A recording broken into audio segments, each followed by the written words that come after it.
Who is your ideal leader? Are they supportive and sacrificial to their people? Are they mean and have a love for wars? Are they supportive while also mean to you? Think about it. Pause the video if you have to. Hello viewers, students, or teachers.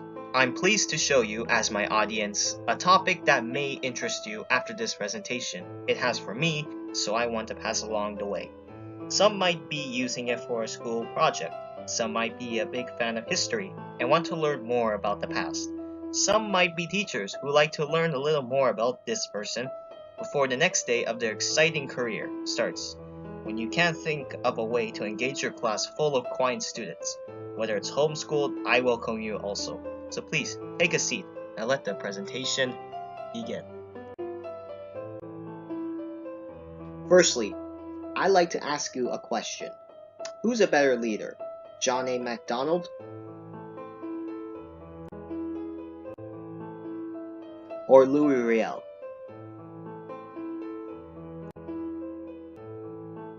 The correct answer is Louis Riel. Louis Riel showed enough significance to prove that he is a better leader than John MacDonald, and I'm here to show you why he is. Viewers, I give you Métis leader and protector of the Métis, Louis Riel. This topic is going to be about Louis Riel's time in MacDonald's Canada. Some basic you will need to remember is that he is a Métis leader and lawyer that started two rebellions, the Northwest Rebellion, which happened in 1885, and the Red River Rebellion, 1869. He created a provisional government and established the province of Manitoba in 1870. He was caught by the Canadian government and executed in 1885 of November during the Northwest Rebellion. John A. MacDonald was the first Prime Minister of Canada and was one of the founding fathers of the Confederation. He made the railway for Quebec City to Halifax, made the Canadian Pacific Railway, and died from a stroke in 1891. Even though Louis Riel couldn't change the Canadian government's minds about the Métis cultural and land beliefs, and the rank, who could not even become citizens of Canada, who lost the land of the Red River and their hard-fought for rights, and who didn't create Canada as a multicultural country for the French and Métis, Louis Riel showed that the Canadian government and people were discriminatory, fathered Manitoba, and symbolized for the Métis as well as modern-day Canadians a more inclusive Canada. He showed that the Canadian government and their people were discriminatory to the Métis. In the 1870s, the Canadian government were discriminatory when they weren't given permission or consult from the Métis to survey the land. The surveyors and land spectators just measured the traditional strip lots to set up square townships and homesteads around the Red River. The Métis tried to make the surveyors leave, but the Canadian government sent out a governor to watch the work being done. They were also ignorant to them for not thinking about what would happen to the Métis if they take over their homeland. If this succeeds, the Métis will be in the Dominion of Canada and will be forced to listen only to the Canadians. Spoiler alert, it did when the residential schools were made in 1880. They were not allowed to speak about the residential schools and will get beaten or killed if they protest. During this time, the Canadian government was never a diverse community and was bewildered to the Métis culture and beliefs. They will not be even considered citizens to Canada, rather just random people who pass by in dirty homelands, if Canada was never a diverse country. Canada also thought the Métis were interfering in their plans by the two rebellions, and provincial government they set it up to save their land. They think this is a bad thing, and are trying to get rid of them through participating in the two rebellions, fighting the problem as a slight hope to continue their plans for the future. They were also not considering why the Métis set up the provisional government in the first place. They were also biased when the CPR was delayed multiple times and annoyed the Métis that construction was blocking their land for a long time. Canada were also biased because of two Canadians, Thomas Scott and John Christian Schultz. They were very rude and have no sense of diversity towards the Métis. They only respected the Canadians. For Thomas Scott, he was a member of the Canadian Party. He spreads racist and anti-Métis messages verbally in Canada. When he was captured, he was saying racist and horrible things to the Métis and threatened to kill Louis Riel. Very meaningful and well thought. Thomas Scott was executed by the Métis, and Canada were affected quickly from the news. This is biased because the Canadians taught their people to hate them and make them extinct. They think the Métis did that out of their interest and for no reason, but in reality, it was for a reason. To bring a message that they are real and alive citizens and demand fair shares like taking back their land they claimed themselves. For Schultz, he was a businessman and leader of Nor'wester. His article page, The Nor'wester, spews racist comments and articles against the Métis and a small group of supporters into the Canadian Party to make plans to gain total control of the Red River settlement. Lastly, the Métis were being biased by Canada during the settlement in Manitoba. Canada wasn't being fair when they were sharing Manitoba because of the money script law and that they need to pay in order to buy land from Manitoba. John A. Macdonald sent out soldiers to look after Manitoba, worried that the Métis were going to do something bad to Manitoba. Soldiers there beat up the Métis, demand payment to the government script even though they never heard of currency before, and less land to pay for. In conclusion, Riel showed that the Canadian government and people were discriminatory by the surveyors being biased towards the Métis, ignorant about the Métis living conditions if they ever take over the Red River settlement and move into the Dominion of Canada, thoughts of interference towards their plans, Thomas Scott and Schultz giving more of an idea of what Canada tells them about the Métis, and Canadians not being fair and compromising when they do harsh things to them in their new home in the 1870s. In 1885, even if they reach out to the government of Ottawa from newspaper columns or letters, they will not respond and listen to their pleas. Another event that the government didn't understand was the lack of food they have over their tired ears. When the buffalo hunt ended, the Northwest Mounted Police provided little food for the Métis as stated, quote, "The government tried to provide a little food.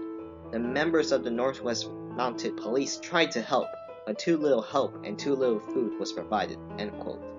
The government could have at least made more effort into helping a tribe out, but they think it's best for the country to gain full support than the Métis. Before the Northwest Rebellion, Mounted Police Superintendent Lief Couture refused to give up the police force after Louis calmly sent a message to them that if they surrendered, there will be no conflict.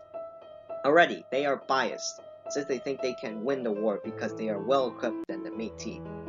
The police wanted to bring justice and continue to make Canada's projects in peace. During the Northwest Rebellion, they also never showed any sort of compromise during the fight.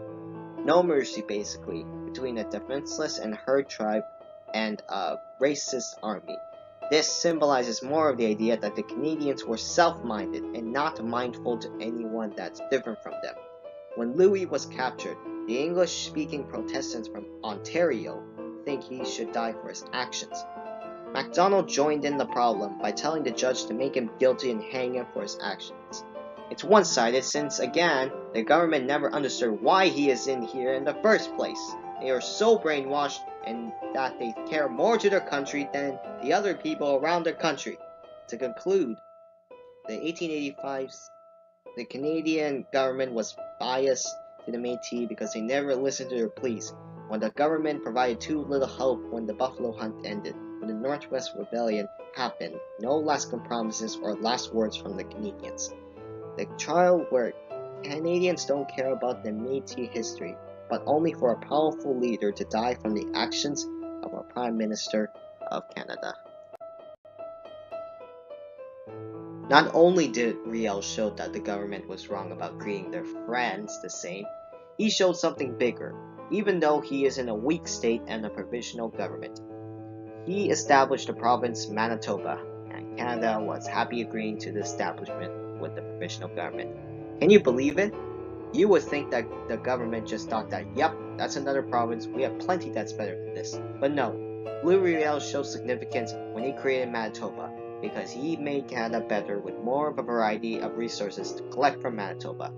One of the advantages that Manitoba have is that, quote, it has both a large agricultural sector and a topography similar to those of the provinces of Saskatchewan and Alberta, end quote. It brought the government more land to make more agriculture food, which can be used to make more money for the government. It can also make more buildings, since it has a large topography similar to Alberta and Saskatchewan, with area coverage of 250,116 square miles. And on top of that will take over more land that hasn't been claimed by US or Canada yet. It also increased the population, with Canada with Manitoba's population currently 1,356,836 people. Another advantage that Manitoba gives Canada is the number of rivers. There is a lot of rivers scattered on Manitoba on maps, and, quote, the majority of Manitoba is a lot of rivers, end quote. This will result in Canada to have more animals roaming around Manitoba, like black bears to catch salmon, moose to drink water, and a variety of fish. In addition, forests will also cover up Manitoba for animals to find homes and for citizens to build houses out of wood, since the forest covers up 383,000 square kilometers, and the animals will need to shelter somewhere closer to resources. It will also bring the Manitoba Hydro that is owned by the government utility, which still exists today. It brings electricity, natural gases, and heat for people who are in Manitoba. Another advantage Manitoba has is the power to produce amounts of grain. Grains is used for a lot of things, such as food to feed healthy cattle, canned vegetables, and especially a way to make lots of money if they import bags of grain to countries. The government wins with economic rewards from selling cattle to producing more vegetables and earning more money from the Hudson's Bay Company. Lastly, some metals and natural gases were found in Verdun. Again, the government wins with them, selling resources and getting back something more precious from other countries than what they found and earning more money from trade stations. In conclusion, Louis Riel made Canada better with his establishment of Manitoba for the agricultural and topography advantages, the number of rivers scattered around, and the money-making and trade rewards from finding valuable resources for other countries or the Hudson's Bay Company. His last significance he showed was his symbolism to the Métis and symbolizes the modern Canada. In summary, he showed that the Métis were committed to not give up, no matter any situation, more responsible to their part of the deals, and very helpful to the country. One of the things he did that represents that he's determined is when he threw the noisiest of the Canadians away in jail. He did this so he can get the attention from the Canadians. He had a plan, and was going to use this if the Canadians didn't act right away. This leads to when he killed Thomas Scott, the noisiest and most aggressive out of all the captured Canadians. He did this so he can show two things to Canadians. He can get their attention, which he did after Canada headlines read about the killing of Thomas Scott, and to show that they are not afraid of killing their people if they are bothering their property. Canada is terrorizing their land and privacy, so why should they just take it? Louis Riel also set up a provisional government to protect their Red River settlement. He represents the idea of not losing tradition and homeland. If he builds a temporary government, he has a probability and chance of saving it. He did it when he made Manitoba, and that resulted in not letting Canada take their land and leaving the Métis out of the country, or just having determination. He made fair shares when he made a deal with Canada that they can have some parts of Manitoba, 200,000 hectares of land, while his people take the rest. He never said to the Canadian government that they are going to actually keep all of the land, but they moved to the Northwest. He could promise before the Northwest Rebellion started to the policeman, giving him a chance to back off of this rebellion war. He also could promise when he made Manitoba, because after the killing of Thomas Scott, Louis made a deal with Canada that if they make their, quote, Aboriginal title, end quote, stand out in Canada, which is basically make them live in Canada, they won't kill any more Canadians or interfere in their plans with big quotation marks. Lastly, they are helpful and nice for giving Canada resources like oil, food, rivers, and minerals, which came from Manitoba.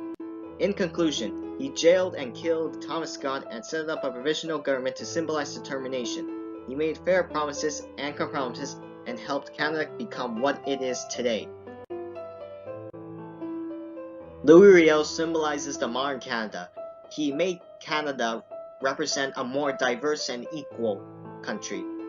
He gave equal rights to the First People and Métis, which is right now, and expanded more to the west, which is Manitoba, and is one of the most inspired heroes in Canada towards Métis and First Nations people, and today.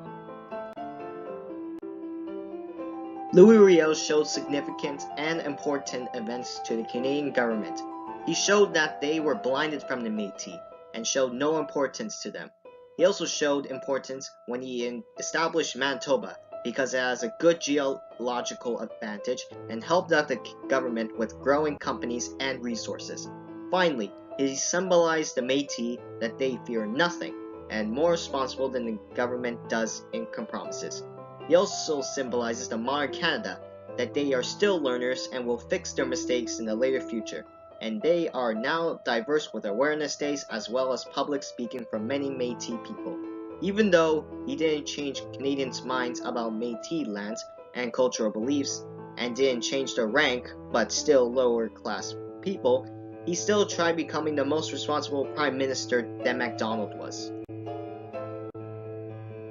Now ask yourself this, what is your ideal leader? Have you considered to like Louis Riel's type of leadership? Or you're still not convinced? Thank you for watching. Have a safe day.